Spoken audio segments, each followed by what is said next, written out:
আশ্বাস দিছে, আজকেও সবার সামনে উনি আশ্বাস দিছেন, আশা প্রকাশ করছেন। কবুল করার মালিক আল্লাহ, তৌফিক দেওয়ার মালিকও আল্লাহ। আর এই মাদ্রাসা করে দেওয়া এটা কোনো রাজনৈতিক এটা প্রোগ্রাম না, উদ্দেশ্যও নয়, এটা শুধুমাত্র পরকাল কেন্দ্রিক। পরকালে যেন ওনার একদিন থাকবেন না, ওনার আম্মা আব্বা দাদা দাদি নানা নানি যারা নাই সকলের কবরের জন্য সব রেসানি হয়।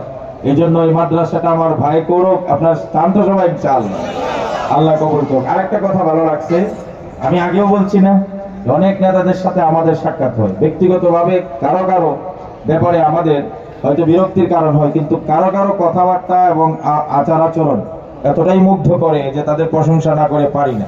আলহামদুলিল্লাহ, আরেকটা ওয়াজে উনি সুন্দর কথা বলছেন, আজকেও বলেছেন যে বাসন্তারা বিশেষ করে গাজীপুরের একেবারে মেইন পয়েন্ট এটা। এখানে আরো একটা কাজ হয়, অতীতে হতো, এখন হয় কিনা জানি না। অতীতে দেখছি আমরা এখানে প্রকাশ্যে আবাসিক হোটেলে মানুষদেরকে ব্যাগ নিয়ে টানাটানি করছে মহিলারা, দেখছেন না আপনারা? আমার ভাই যেহেতু আল্লাহ পাক এই লাইনে আনছেন, আমার ভাইয়ের কাছে এটাও দাবি থাকবে, চৌরাস্তাটা যদি চাঁদা রংবাজি এবং এই সমস্ত বদমাইশি বন্ধ হয়, ইনশাআল্লাহ মানুষ নিস্তার পাবে। কথা বলে ঠিক কিনা? আন্তরিক দোয়া পাবে।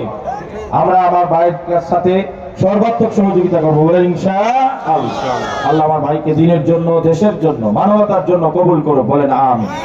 তো আমি তো দীর্ঘ সময় কথা বলছি, আমি চাই আজকে আমার আরেক মহব্বতের ভাই আবুল কালাম ভাই উনি দোয়াটা করুক, ওনার মাদ্রাসা, ওনার মাহফিল, আন্তরিকভাবে দোয়া করবেন, আমরা আমিন করবো।